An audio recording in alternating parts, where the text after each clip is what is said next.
আমি ব্যক্তি জীবনে খুব সাধারণভাবে থাকতে চাই। আমার কাজের কথা বলবো, আমি করবই যেভাবেই হোক যখন এটার সুযোগ আসে। কারণ একটু যেটাকে আমরা কথিতভাবে আসলে অফ ট্রেক বলি, এই টাইপের একটা গল্প। তো তাই আমি বলছিলাম যে এটা কেউ যদি কখনো প্রডিউস করে তাহলে করব এবং আমি পুশ করবো, কাউকে বলবো। তবে সেই যদি বলি যে মহান কাজটা করলেন আমাদের জি সিরিজের খালেদ ভাই, ওনাকে অনেক বেশি থ্যাঙ্কস এবং এই অ্যাওয়ার্ডটা ওনার জন্য।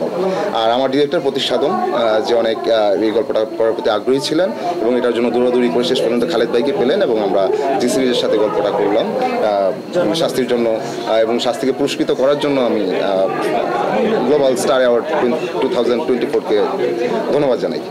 আচ্ছা, অনেক সাদাসিধে চলাফেরা করেন, কিন্তু আপনার জনপ্রিয়তা একটু কমে নেই, বরঞ্চ আরো বেড়েছে। রোমান্টিক চরিত্রে আপনাকে আমরা আরো কত আধুনিকভাবে দেখতে পাবো? এটা ডিরেক্টর যত আধুনিকভাবে দেখতে চান আমি সেটাই ট্রাই করব। আমি ব্যক্তি জীবনে খুব সাধারণভাবে থাকতে চাই। আমার কাজের কথা বলবে, আমার ব্যক্তি জীবনের মতো থাকবে, সেটাই আমি চাই আর কি। বর্তমানে লুকের রহস্যটা জানতে চাই। আচ্ছা, চুল বড় করছি, সামনে একটা ফিল্ম করবো। ফিল্মের ঘোষণাটা খুব শীঘ্রই আসবে, তারপর এটা বড় করে বলতে পারবো হয়তো। ভ্যালেন্টাইনের কাজ কি আসছে আসলে?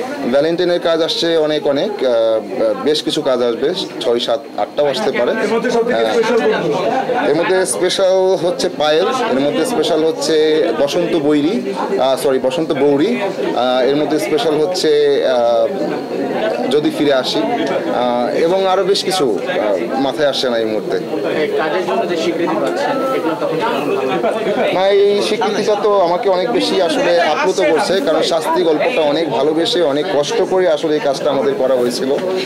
সেটা মনে করে আমি আবেগতাড়িত হচ্ছি এবং এই কাজটার সাথে যারা ছিলেন, আমার ডিরেক্টর প্রতিষ্ঠাদন, আমার রাইটার নাসির খান এবং জি সিরিজকে আমি বললাম, খালেদ ভাইয়ের কথা বললাম, তো সকলের প্রতি অনেক বেশি ধন্যবাদ জানাতে চাই এবং এই অ্যাওয়ার্ডটা সকলেরই, তাদের সবার, এই টিমের সবার। Thank you.